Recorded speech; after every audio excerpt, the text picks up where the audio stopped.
విజయవాడ ప్రజల కష్టాలను చూసి గుండె తరుక్కుపోతుంది. చిన్నపిల్లలు, మహిళలు, వృద్ధులు ఈ వరదల బారిన పడి ఎంత నరకం అనుభవిస్తున్నారో వారి మాటలు వింటుంటేనే మనకు అర్థమవుతుంది. కనీసం చిన్నపిల్లలకి పాలు అందటం లేదు, రోజుల తడబడి తాగేదానికి నీళ్లు అందటం లేదు. ఈరోజు ఎంతమంది వరదల్లో కొట్టుకుపోయారో అర్థం కాని పరిస్థితుల్లో అందరూ కూడా బాధపడుతూ ఏడుస్తూ ఉన్నారు. నిజంగా ప్రజలు ఇన్ని కష్టాలు పడటానికి, ఇంతమంది ప్రాణాలు పోవటానికి ఈ రాష్ట్ర ప్రభుత్వం కారణం కాదని నేను అడుగుతున్నాను. ముఖ్యంగా మంత్రుల విహారయాత్రలు, హాలిడేస్ ఎంజాయ్ చేయడంలో ఉన్న చిత్తశుద్ధి రాష్ట్ర ప్రజల మీద లేదు అని నేను గట్టిగా చెప్పగలను. ఇదేదో నేను విమర్శించడానికి చెప్పటం లేదు. 28వ తేదీనే 30వ తేదీలో వర్షాలు రాబోతున్నాయని చెప్పి వాతావరణం సమాచారం ఇవ్వటం జరిగింది ప్రభుత్వానికి. అయినా కూడా ముఖ్యమంత్రి గాని, మంత్రులు గాని ఎటువంటి సమీక్షలు చేయకుండా, ప్రజల్ని అప్రమత్తం చేయకుండా నిర్లక్ష్యం వహించడం వల్లే ఈరోజు ఇన్ని లక్షల మంది వరద నీళ్లలో మునిగిపోయారు. ఇంతమంది ప్రాణాలు పోగొట్టుకున్నారు. ఎంతమంది తిండి లేక, కరెంటు లేక, తాగునీళ్లు లేక, పసిబిడ్డలకి పాలు లేక ఎంత అవస్థలు పడుతున్నారో మనం అందరం కూడా గమనిస్తున్నాం. నిజం, చంద్రబాబు నాయుడు గారి ఇంటికి 3 కిలోమీటర్ల దూరంలోనే ఇంత పెద్ద విపత్తు జరిగినా ప్రజల్ని కాపాడలేకపోయారు అంటే ఇది రాష్ట్ర ప్రభుత్వం, రాష్ట్ర ముఖ్యమంత్రి వైఫల్యం కాదని నేను అడుగుతున్నా. ఈరోజు కరకట్టు మీదున్న అక్రమ కట్టడాలని కాపాడటం కోసమే విజయవాడని ప్రజల్ని ముంచేశారు అనటంలో నిజం లేదా అని నేను అడుగుతున్నా. గంట ముందు ప్రజలకు చెప్పినా వాళ్ళు ముంపు బారిన పడేవారు కాదు.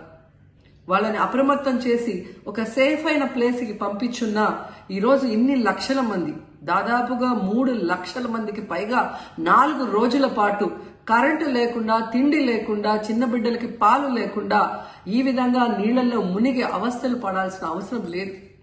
దురదృష్టం ఏంటంటే ఈ రాష్ట్ర ముఖ్యమంత్రి నుంచి మంత్రుల వరకు ఎప్పుడు ఫ్రైడే వస్తుందా, ఎప్పుడు హైదరాబాద్కి వెళ్దామా, లేదా ఎప్పుడు విహారయాత్రలకు వెళ్దామా అని ప్లాన్ చేసుకోవడంలోనే చిత్తశుద్ధిగా ఉన్నారనేది ఈ 5 రోజులు మీరు చూస్తే మీకే అర్థమవుతుంది.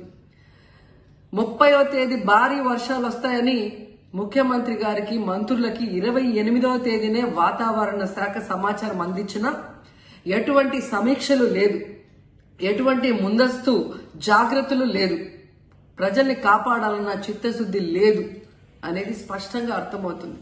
ఎందుకంటే ఈ రోజుటి వరకు 4-5 రోజులు ప్రజలకి తిండి అందించడంలో ఈ ప్రభుత్వం విఫలమైంది. కనీసం ఇది జరిగినప్పుడు సీఎం గారు పనిచేయట్లేదు, వయసు అయిపోయింది. డిప్యూటీ సీఎం గారు, పంచాయతీరాజ్ శాఖ మంత్రి గారు కనీసం తన శాఖను అప్రమత్తం చేసి ప్రజల్ని కాపాడాల్సిన బాధ్యత ఉన్నా ఈ రోజు 5 రోజుల వరకు ఆయన అసలు విజయవాడ వైపే రాలేదు. ఇక ఆ కాన్స్టిట్యున్సీ ఎమ్మెల్యే ప్లస్ రాష్ట్ర మంత్రి లోకేష్ గారు మొత్తం మునిగిపోయి మంగళగిరి, విజయవాడ అల్లల్లాడిపోతుంటే ఆయన హైదరాబాద్ లో ఎంజాయ్ చేస్తున్నారు. ఇక హోంమంత్రి గారు తెలిసిన సంగతే.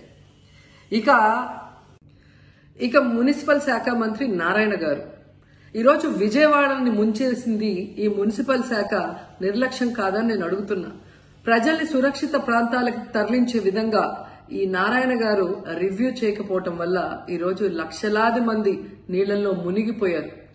వాళ్ళందరూ కూడా ప్రభుత్వం ఎప్పుడు కాపాడుతుందా అని ఎదురు చూస్తున్నారు. అయినా వీళ్ళకి పట్టింపు లేదు. ఇక రామానాయుడు గారు ఇరిగేషన్ మంత్రి, కనీసం ముందస్తు రివ్యూలు లేదు.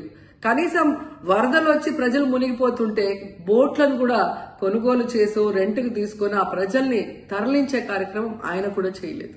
ఇక ఎప్పుడు వరదలు వచ్చినా, భారీ వర్షాలు వచ్చినా ముఖ్యమైన శాఖ రెవెన్యూ శాఖ.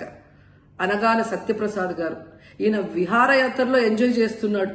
కనీసం పునరావాస కేంద్రాలు ఏర్పాటు చేయాలి, మరి ఆ ప్రజలకి పాలు, తిండి అన్ని అందించాల్సిన బాధ్యత ఉన్నా ఏం పట్టించుకోలేదు.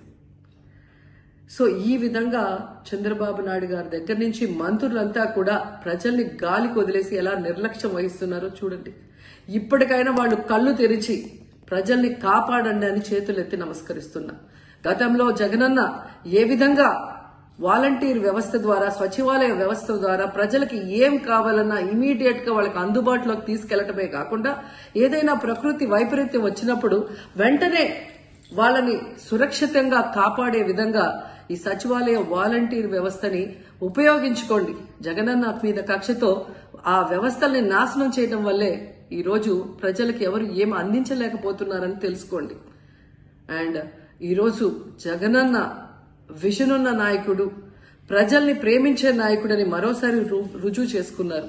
ఆయన కట్టించిన ప్రొటెక్షన్ వాళ్ళు లేకపోతే ఇంకా 1,50,000 పైగా కుటుంబాలు మునిగిపోయే ప్రమాదం ఉండేది.